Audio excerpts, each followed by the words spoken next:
They can't stop the day we dissect the news, flipping on the edge, choices to choose. Politics and laughter, a blend that's so real, shooting for the stories that make you feel. With guests from every angle, let's bridge the divide, finding the truth in the humor we can't hide. Cars. Well, my biggest question would be, what was your approach as far as the differences in culture on the marketing perspective, and how you decided to showcase a lot of the German vehicles? Because it sounds like there was already a lot of interest in the German vehicles in Asia. Yeah. And of course, they're world renowned for a lot of the, performance attributes. And of course, there's that aspect of status that is very, very important. So I'm just kind of curious what your approach was. That's a great question, but I'm not the one who comes up with that approach. Okay. The way advertising works is you hire an ad agency, big companies especially, they'll go work with an ad agency. The ad agency comes up with the idea, right? They storyboard it, they script it.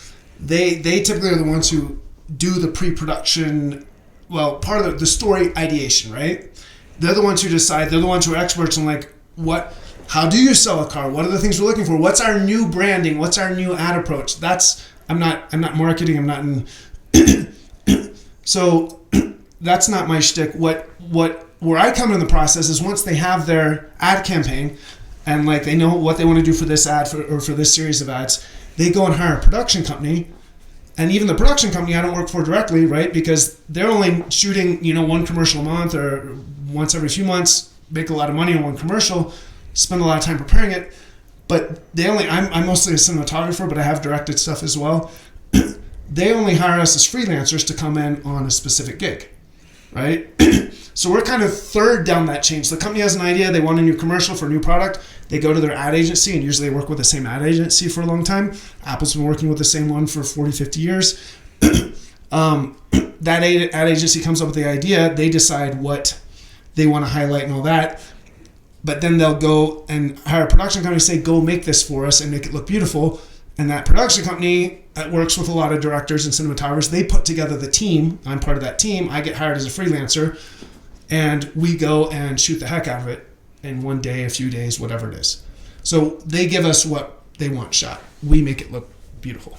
And just out of curiosity, what was your approach specifically in regards to what their idea is? What was your vision on how you wanted to portray? I mean, they can certainly come up with the idea, but how did you put your own flair into making it come to life?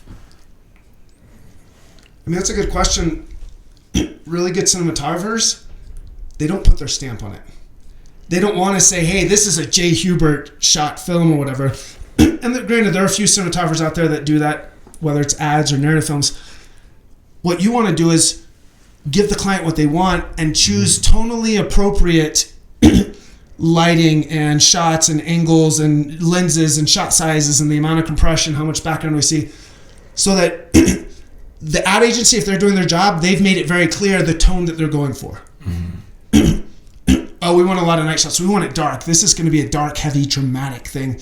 Okay, well, we bring in a lot of low-key lighting, right? We shoot it at night. We shoot it in these specific places with lots of pretty lights in the background, but very dark and sexy, right?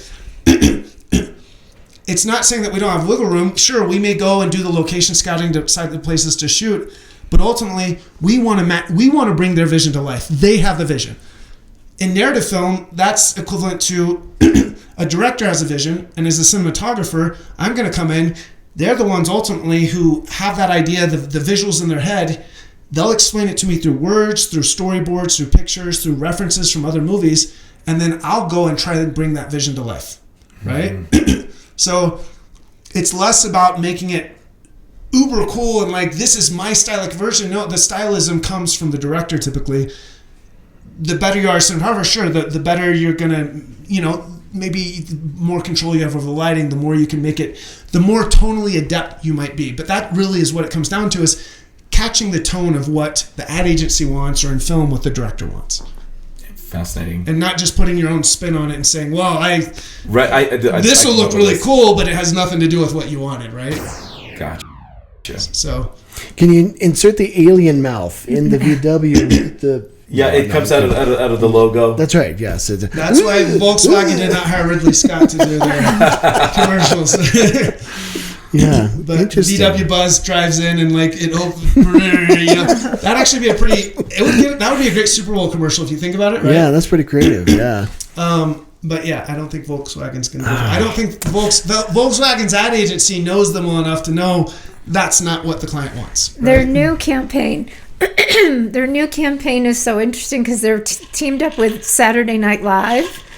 So Saturday Night Live actors now are riding around in like VW buses, and they're cast as characters that are like in California as beach bums going to the beach and surfing, and it's Fred Armisen and they're in their VW bus, and it's their little short comedy routines, and then it says Saturday Night Live is a proud sponsor of Volkswagen or something. They've teamed up, and I just got a kick out of it when I saw the first commercial. If I do replace the Sienna, because I'm driving an old beat up 2009 Sienna that's just beat the hell out of this thing. I just dropped a new battery in the thing and just starts right up. Yep. But if I do replace it, I'll probably do one of those new ID Buzz, the VW Buzz, because it just, when you look at the amount of room you've got on that thing, I'm like, this is crazy.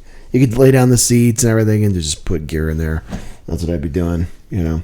I think that's a great idea. I just have never wanted a truck. I just never cared. The guy I gig with for Triple Nickel and stuff, he's got this monster 2500 Ram. You know, like we can haul like stuff and haul stuff. They're great. My God, they take up your whole garage if they even fit there. And he doesn't even park it in the garage; he just parks it on the side of his house, kind of a thing. And it's probably got like 12 miles per gallon or something like that. I'm looking to go the other way. I'd like to do that electric plug-in and. Oh, I thought you were going to say you want to go the other way. You want to do 12 gallons per mile. 12 gallons per mile. Yes.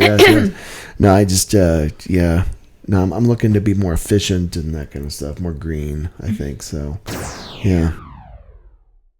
So Jay, where can people catch your movies? You said Vimeo, is that right? Yeah, I don't have everything up there, but that's where the largest collection of them are. And do we just look up Jay Hubert's? In the past that are private on there because now I'm a teacher, and I made them in my younger days where it was fun. In fact, I did the 48-hour film project in Beijing 4 years in a row, and I was always the producer. I put the team together, and I'd be the writer and director. But it was great. I had like half foreigners, half Chinese on my crew, and it was just a great chance for them. Anyone who was interested in film that I knew there, I'd invite them to come join the crew, even though we had way more people than we needed, and it wasn't as efficient. But it was just a great opportunity to bring them together. But I don't know if y'all know the 48-hour film project, but basically 48 hours to come with film, you can't pre-write ahead of the start because you don't know. They're going to give you 3 elements that you have to include in the film: a character like Mr. Johnson, a professor, a line of dialogue like "What the hell is this?" or something like that, and a prop, a pair of sunglasses. Right? You have to incorporate these in your film as cleverly as possible, but you get those elements on Friday night. Every single team that joins has the same elements, but each team pulls a different genre. So I might pull a musical, they might pull a horror, and it's so much fun to go the next week after you finish it. So you have 48 hours to write, shoot, edit, submit your finished film. 48 hours. I mean, the most I ever slept in a weekend was like 3 hours. It's nuts. Oh, wow.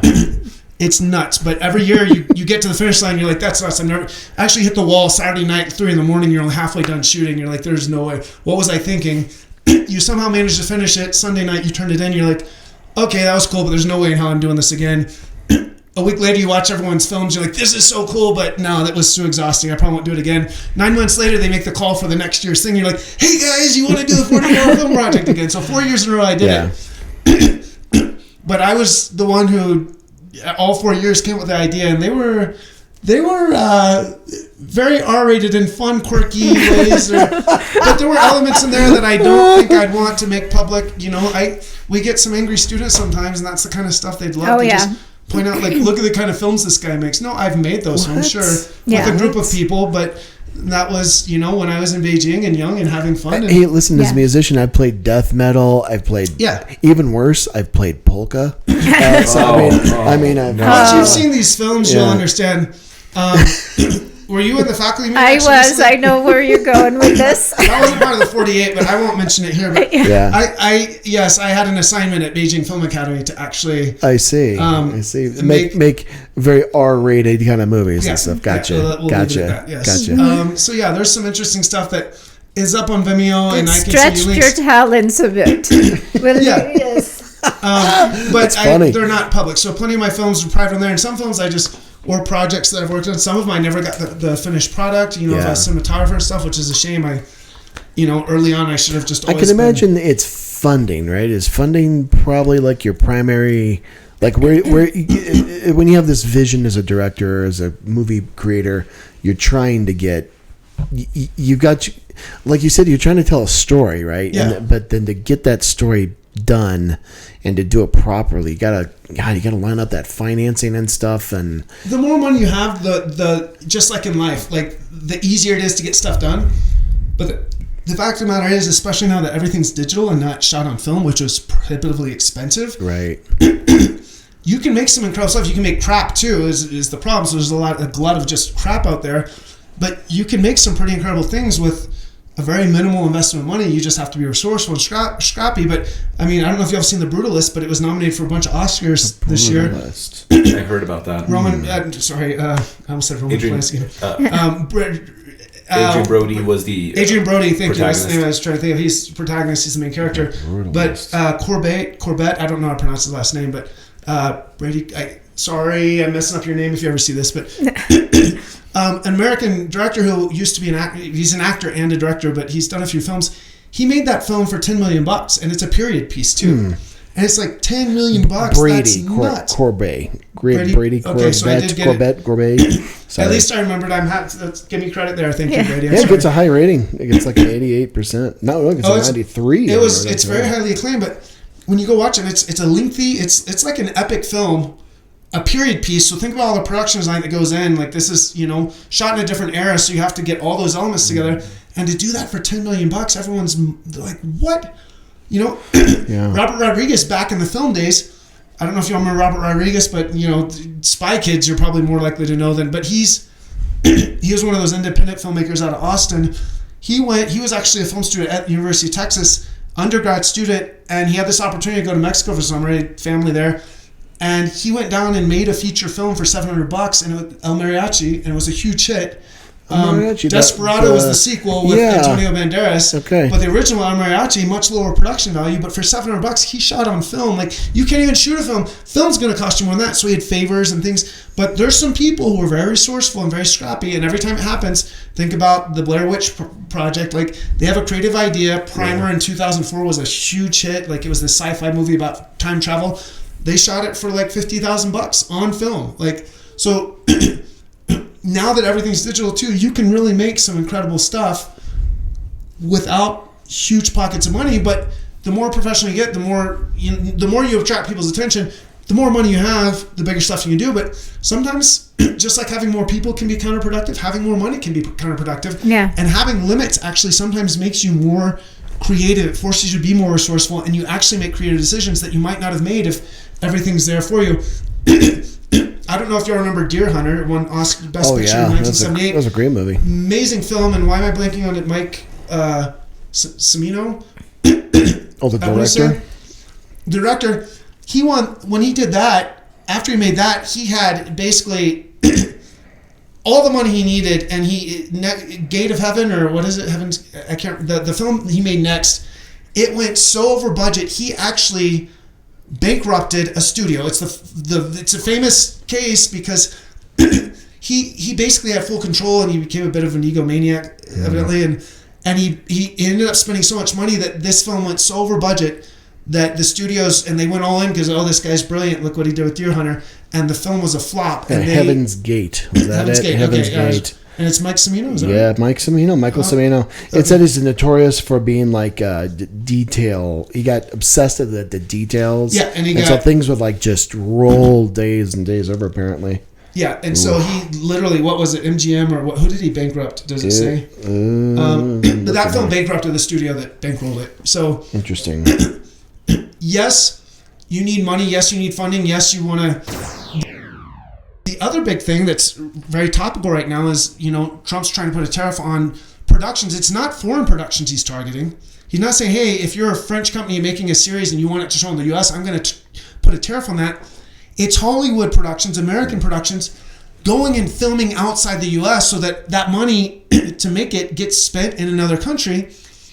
And that's because there's lots of other countries out there, including Canada, but who are giving tax credits, right? Right now, if you're a producer, you have to play the game. You only have so much money to make a film, so you're being resourceful. And if it's based in Colorado, the story, but it's cheaper to shoot on Vancouver Island because they give you 30% of your expenses back, well, you're going to go shoot your series that's about an alien landing in Colorado in a town on Vancouver Island and make it for much, much less and have a great resources there because they've got a huge film community, which we don't have in Colorado. Why? The main reason we don't have that film community, because we don't have the tax credits to bring productions in. And if there's no productions here, filmmakers aren't going to live here. Are you listening, Jared Polis? Are you listening, Governor Polis? I mean, really, and we have the same problem in Texas. But so here's a great example. I just finished watching season 4 of True Detective. Oh, yeah. And it takes place in the northernmost town in Alaska. Yep. But did they film in Alaska? No. You know where they filmed? No. Not in Colorado, not Minnesota or some other place that they could maybe look like it. They filmed in Iceland. Iceland, really? Think about how much it costs to fly American cars and production elements to make, these little Icelandic villages and stuff look like a village in Alaska. And yet it was still cheaper to do that because they were giving a 30% tax credit. 30% of all the money spent there, which is helping their economy grow, really smart, right, is coming back to the production. Yeah. And it was cheaper to do that than to actually try and fly everyone out to an actual small town or a smaller town closer to Anchorage or something like that where they could have hotels and resources. They sure as hell weren't going to go up to the town that it's actually kind of based on, the northernmost town in Alaska. It would have been prohibitively expensive, too hard to get to. But the main reason is Iceland was actually cheaper to film at, even if they'd shot in Anchorage or something, right? Alaska doesn't have tax credits. I don't know if you're familiar with this, but in 2000, so being in Texas, our industry, we had, Robert Rodriguez, Terrence Malick, great auteur director, Richard Linklater being the biggest one, all the Before Sunset films. Before Sunset. Slackers, that's his early film. Okay. Richard Linklater, he started out, he's one of the main forces behind Austin Film Society, but he's a big name indie director. They're all based in Austin. There was a huge scene in Austin in the 90s. Austin was called the Third Coast. You had LA, New York, and Austin. Well, then Louisiana started offering. Texas had small tax credits, but eventually they cut them. Louisiana started offering tax credits, so all these films that would have been shot in Texas because they're based in Texas or wherever else, they went and shot in Louisiana. And then New Mexico, once Breaking Bad, or maybe that's actually, I think they offered it. They started offering a bigger tax credit. Breaking Bad changed. That was originally written for California, by the way. Vince Gilligan and his team changed it to New Mexico because they had bigger tax credits. The producers, I'm sure, had a big influence on that.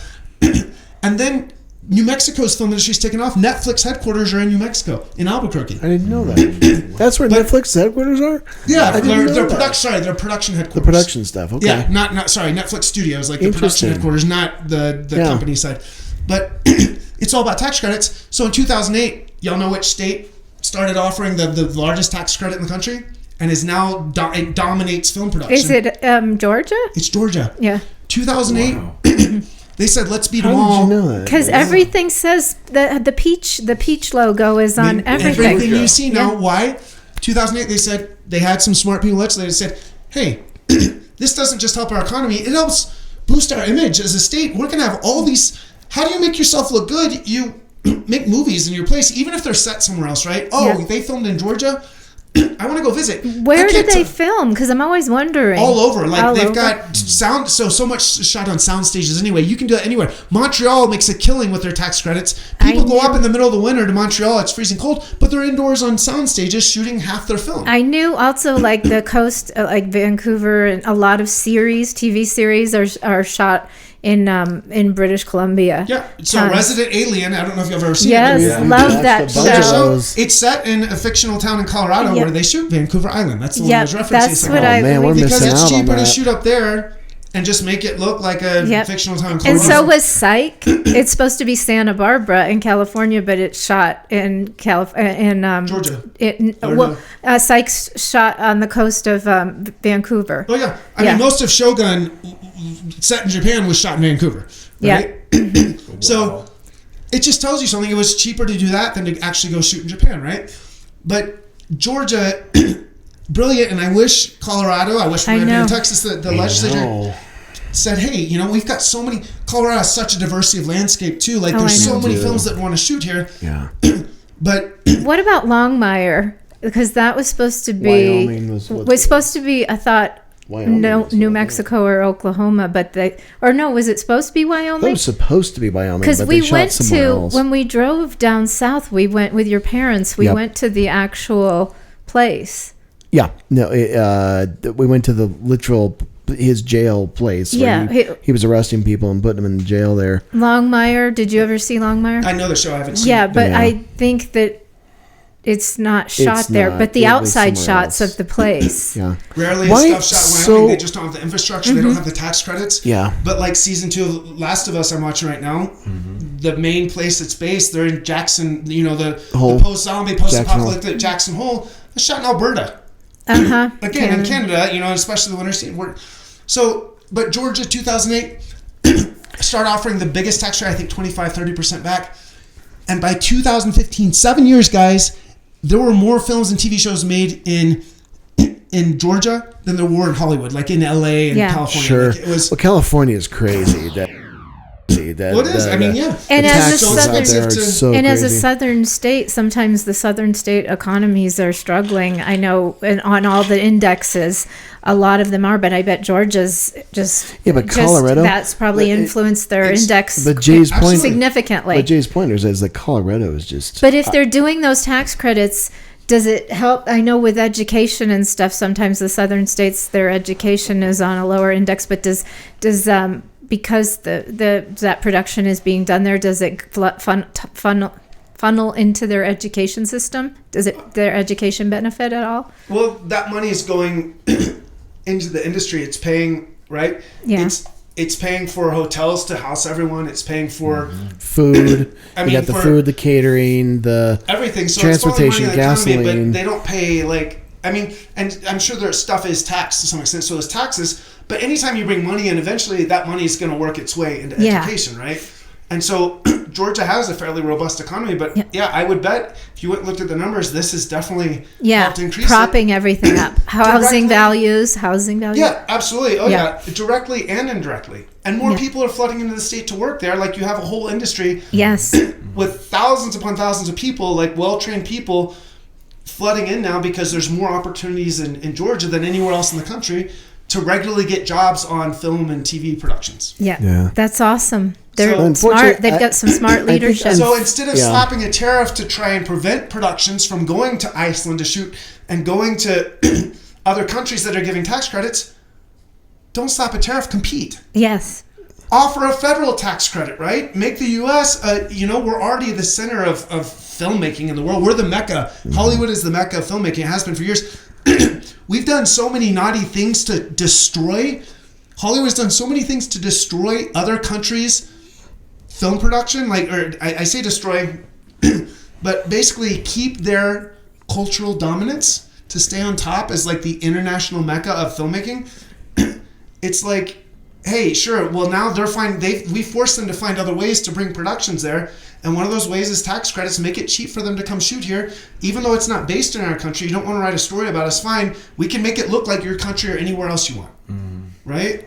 But if you want to bring some of that production back, producers are always going to go where they can make it cheapest, right? Sure, slapping a tariff on it may make it more expensive, but it may still be cheaper in some cases, even with that there. Why not compete and actually incentivize our film productions to stay in the U.S., but also incentivize other people to come in and want to make films here. Like, you want to boost up Hollywood and keep us the international mecca of filmmaking, make it, economically feasible or attractive for people to come and shoot here. And I know that the ROI return possibility is just astronomical. If you make a film that goes viral or something like that, it's like you've won the lottery. Yeah. I mean, it's incredible. Yeah. You spent $50,000 on a film, it goes viral, 50 million comes in. Those are much more exceptions. That's the scary thing is everyone sees that, like when Blair Witch got made. There were so many people like going out grabbing these DV cameras trying to come up with ideas to use it and just copying the idea whether it's horror or not, and you got this glut of just horrible films and people maxing out their credit cards to make a $50,000 film and getting zero return on it. Yeah. Right? So especially the Attack of the Neptune Men, that one was that one was really didn't bad. really pan out for them. So. Yeah. Well, good. So I mean, filmmaking, it is a fine art. It really is when it's done well. Yeah. And when it can literally change a person's mind. It can change a society's outlook. I mean, I think about like Taxi Driver. I think about some of these films that are cultural touchstones. Who did that? Who was the director on that? That's Scorsese. Oh, okay. And I just think about. I had no idea about Italian life and stuff until I saw Goodfellas. That whole mobster stuff. That's Italian life. It helped me understand like where some of my friends and stuff. Well, like what's wrong with this guy? Some of your own Goodfellas. Who I worked for a while at the Broadmoor Hotel. That's right. But the best filmmaking it seems to open up doorways to dream worlds and alternate realities, and you can see things you couldn't see before. I just go back to that opening scene of Blade Runner. That just as a kid, when I saw that for the first time, I was like, this is the future. Yeah. I was like, oh my God, that's it. And I'm so jealous you guys see that as a kid because I had to wait till I was over 18. And I was like 8 or something like that. We have similar backgrounds. My parents wouldn't let me see Grease. And all my friends saw Grease. Let you see Grease? No, I've told you this. Oh, because she had like high heels and a little skimpy. It was too risque. Oh. For me. Compare that to some of the stuff today. I know. I know. What? Of course, but it was. And not just in movies. I mean, they just open up TikTok and see all sorts. Oh, I know. yeah. Anyway, it's a whole different conversation. But I know. So. And that's a Chinese company, right? TikTok. Yeah. Mm-hmm. Did they sell it? Did Trump force them to sell that thing or not? Why would he be able to do that? Whatever. He can't force them to sell it. You'd be surprised. In order to be able to keep operating. Oh, that's like right. There has been a lot of. Oh, I remember that conversation. But no, he was more than willing to allow it because he had reasoned that the kids like him on there. That was all it took. Right. Yeah. Yeah. That sounds like. Sounds reasonable. To your comment about the impact of cinema, it can open your mind, but I think to me one of the most valuable things I'm seeing more now, having been a filmmaker for a long time, and you don't necessarily when you're off making those risque 48-hour films and all that, you're just doing it for fun and entertainment and to be quirky and to let people jump into like the world you see and like your crazy ideas that pop in your head. But more and more I'm realizing the value and the importance of telling, stories about things that we don't see in everyday life and people we don't see in everyday life and people we have a really hard time empathizing with. People in the margins of society, and there's so many of them, right? Yeah. And it's one thing to say collectively as a group of people, I don't like this group of people. I don't like what they stand for. I don't like what they're doing. But that's because you're grouping them all together. You go and watch a film that tells a really touching, moving story, even if it's fictional, and lets you actually see what they're dealing with and what they're going through and why they need a voice and why they need a platform. And it at least opens your mind a little bit to say, okay, well, yeah, sure, that's fine for that individual. Okay, well, fine. Maybe they're not all bad, right? Maybe not everyone in this group's bad. I don't like them as a group, but I could probably be friends with some of them, right? Mm-hmm. And I think that power to just, and for me, just seeing, I love foreign films once I started going abroad because those were places I couldn't go necessarily, right? And I couldn't spend time.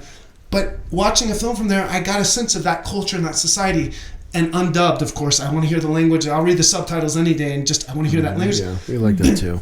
It's just seeing outside of what, and again, I think it all goes back to like being stuck in suburban Houston from my upbringing. Yeah. I wanted to see, there was more of the world out there, and there's so much more to see. And film gives you that passport, even if you never leave your couch. If you're open to watching more than just Bill Murray films, right? And I say this, my dad watches a lot more international stuff now. It's easier to access it, right? It wasn't as easy back in the day. Right. But I think it's opened up his mind, and both my parents, like they're watching a lot more content. They're becoming more knowledgeable about the world, I think more empathetic to people who don't necessarily look and think like them. And I think that's a really valuable aspect of cinema that is hard to latch onto, and I missed out on, or I wasn't directly thinking about it. Indirectly, I'm sure I was latching onto that plenty. But something that I think our students, or my students as filmmakers, up and coming filmmakers, they really need to think about, like, why am I telling the story? What value does it have? Who can I make stories about? And like, what can I do? Even if it's about me and my experiences, how are those unique? Yeah. Like I've got a student who grew up on the border of Colorado and Utah, like the last town before you cross over I-70, and they've got some amazing stories, I'm sure, about like what that experience was like that most people don't know about. Even if it's a film that only local people here in Colorado and Utah see, like it's like, oh wow, I grew up in the big city. I grew up in Denver, Salt Lake City. Like that's a really interesting experience and a really interesting insight to a place just up the road, but that's a whole world away from my experience. Absolutely. I just upgraded my phone, and we ended up at the Verizon store talking to a kid, and he had just started there. And I was just chatting with him about upgrading this phone before we traveled internationally, because we're leaving in 10 days for the UK and France. And it just making conversation, because it took a while for the new phone to upgrade and copy my old phone over. And just making conversation. And he said that he had moved here a year ago from Mississippi, and it was his first move. He'd lived in the South his whole life. And then he said, I have to confess something I'm really ashamed of. And I'm thinking, what? Okay, what? What are you going to confess? And he said, I've never left the country. And I just picked here to move, and this was a big deal for me. And I love it so much that now I'm thinking, I really, really need to leave the country. And I said, you need to promise me right now, right here, that you're going to, even if it's Canada or Mexico, that might be your first, travel that you do, but get your passport, go get it. And then you need to promise yourself your next vacation is going to be international somewhere. Yeah. Because that is your classroom. That is your new classroom. And it's the best classroom. Professor Thorpe kind of mentioned that as well. She was very adamant about the importance of traveling and how much it opens your mind, and how those cultural experiences are not something you can really read about in a book. And by the way, speaking of which, about Japan, can you tell us a little bit more about your first initial impressions, and of course, as far as where you would recommend or suggest if you have a limited amount of time to actually go visit? Because personally, I would like to visit all the holy sites, so all the major automotive museums. Toyota, Honda. The holy and the Nintendo headquarters. Correct. The holy temples of Toyota and Nissan, I was like, the holy sites, man, there are so many temples and shrines all over the country. You're going to be like, you got to spend 5 years there, but now I get the I love that. Good. Initial impressions, I was 19 years old. It was the first time I had lived anywhere outside of Houston, first time I left the country. It was by far the best year of my life. It was I call it my gateway drug to Asia, because that's what hooked me on like going abroad, especially to Asia. And like I said, I just kept going back and kept going back. I mean, think about it. You go from a place like Houston, which is just so stereotypical, like American mega city, like, and just spread. You cannot find a city in the U.S. actually that just has more urban sprawl. There's very little zoning in Houston, so I mean, you'll have industrial and commercial and residential all just stacked on top of each other. It's a mess. It's an absolute mess. But but it's also just everything feels very homogenous there, right? From my perspective, someone comes from another country, they might think it's kind of interesting, but No, you got it right. My Yeah. aunt lived there for years, and we visited Yeah. her, and it was. I say that it's a very international city actually because of the oil industry and there's a lot of there's a big international community there, but overall, plain vanilla, right? Yeah, it was a hard pass for me. Yeah. 19 years old, you plop me down in Japan where I'm hopping on subways and buses. I'd never ridden a bus in my life. I'd never, aside from the school bus, not the short one. And subways, I was like, oh my gosh, the subway, that only happens in New York, right? Yeah. And yet I'm in like not even the biggest city in Japan, and there's like subways everywhere. It's so convenient. Everything from walking into a convenience store and like just all the different, everything's different, right?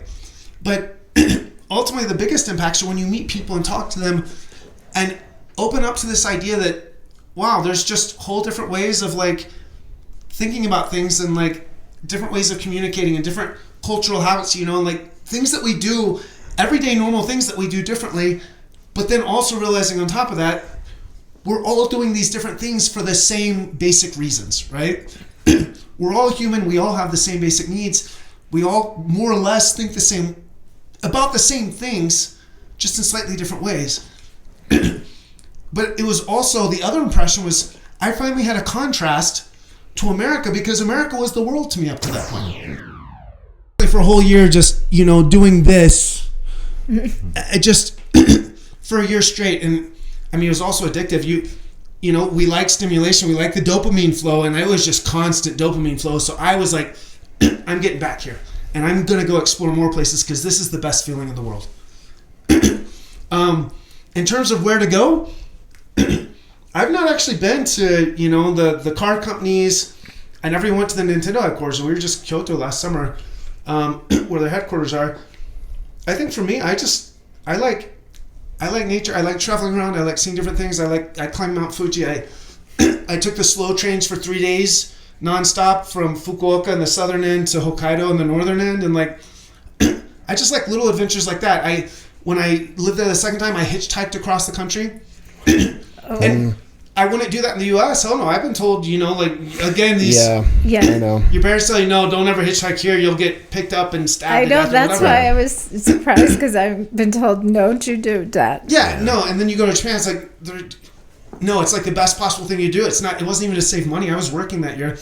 It was to meet people, and it was like the most absolutely coolest way to meet people you would never have any contact with your whole life. And I probably rode with a dozen different people that, from all walks of life. And it was that was one of the best experiences I had in Japan, actually, just because it forced me into a small box with a complete stranger from a completely different, not just because they're Japanese, but because one's a carpenter. I've never sat and talked to a carpenter here in the US, right? Yeah. And I'm not only talking to a carpenter, I'm talking to a carpenter from a whole different culture, a whole different place. And it was amazing. And I'd love to go back and hitchhike even more. Anyway, just so. I guess So maybe that's the call to action then. You think? Hitchhike? Is that the call to action? I think it's different. Hitchhike in Japan? In Japan. Yes. Okay, in a country that has... Hitchhiking in Japan. I think if incredibly- it's a little different for the ladies if you're alone. Young women perhaps Yeah. need to be just Right. a tiny True. bit more careful.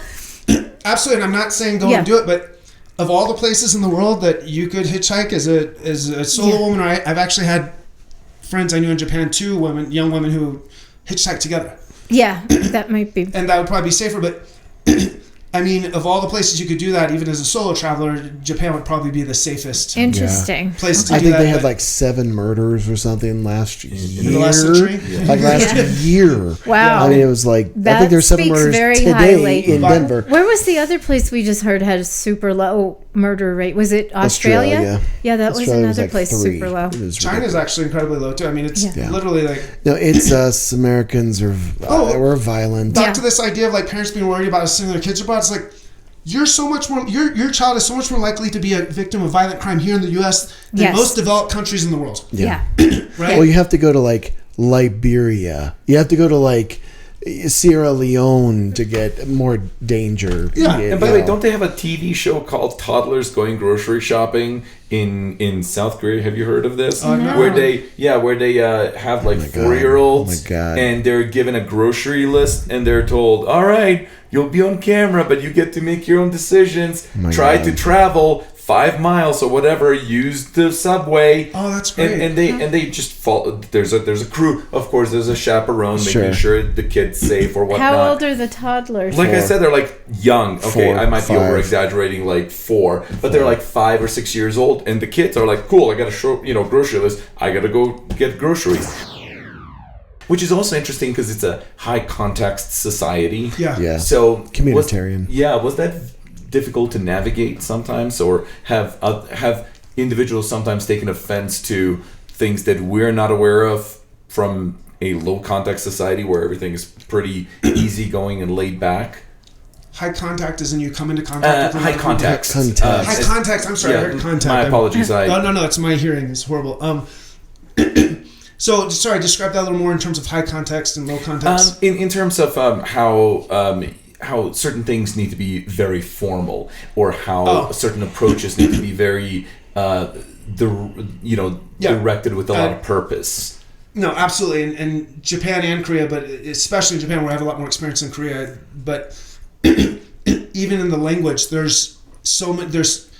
it's so structured based on your relationship with the listener, the speaker and the listener, based on age, based on status, right? And the way that you conjugate your verbs and adjectives is affected by that relationship. So you're learning a new language as a foreigner. You can imagine how nuts that is. Mm-hmm. Having to say the same thing, like the same verb, but conjugate it in a completely different way because they're older than you or because they're your boss, even if they're younger than you, right?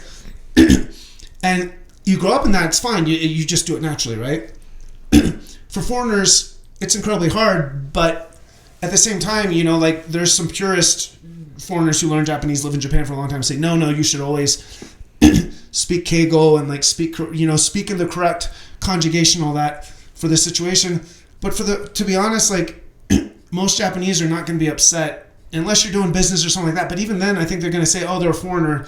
At least they're making an effort to learn the language. They're not speaking respect. They're not going to sit there and hammer you like you're speaking disrespectfully for me. Use the honorifics and all of that. Like formal. That's like formal. Right. Yeah, there's very different levels of formality, much more so than Spanish. Interesting.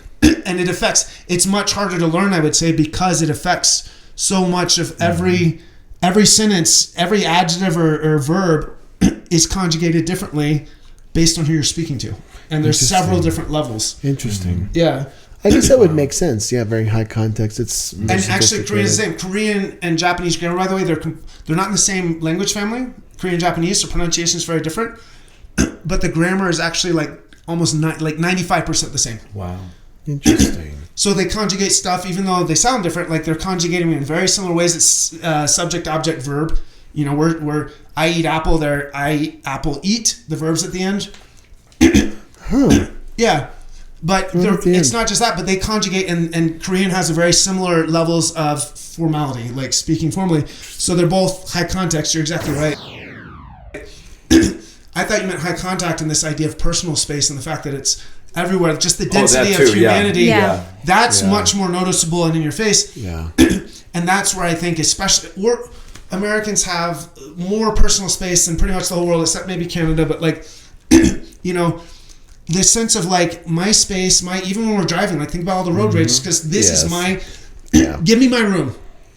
Back off. We've got way more bigger houses and bigger apartments than anywhere in the world. So we've got this sense of space that I'm entitled to. And man, as soon as you step in that first subway in Japan or China and you're just crammed in and people are right here. Yeah. Mm-hmm. It doesn't matter how much you keep reminding yourself, I'm in a different country. When in Rome, do as the Romans do, right? Yeah. I'm sorry, once you hit puberty, those chemicals in your brain are programmed to start firing at certain stimuli. And someone being this close to you, as Americans, you go into fight or flight mode, right? Yeah.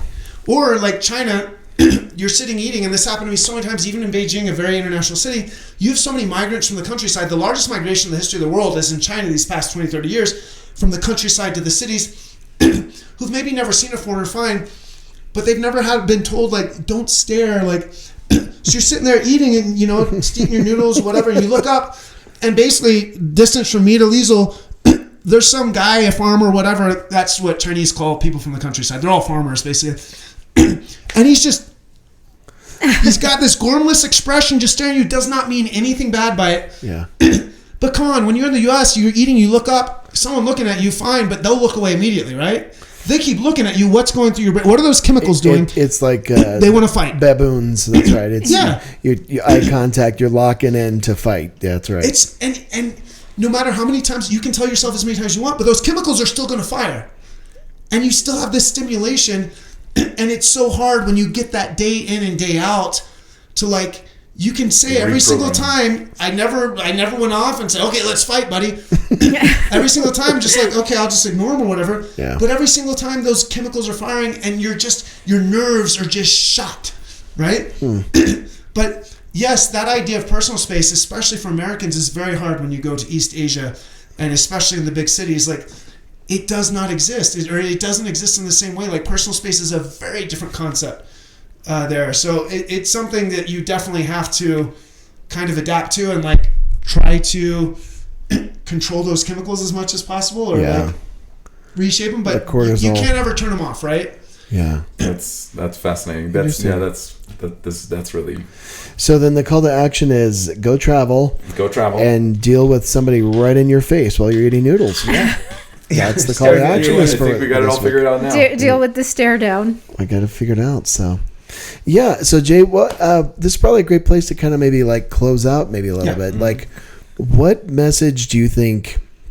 We've heard some incredible messages already from you, just about travel, wisdom, taking chances, like leaving behind a world of comfort for a world of adventure, of uncertainty, leaving from behind the familiar for the unfamiliar. What kind of advice would you recommend our listeners who would be like, if I was gonna take that first step, you know, like what do you do? How do you get started? What do you I guess maybe that's just it, right? Just take that first chance of writing a scholarship essay. Is that what you had to do, and to get your first one, or reach out to the local school or whatever, or college, and see what kind of program was going on and seeing kind of what's happening there?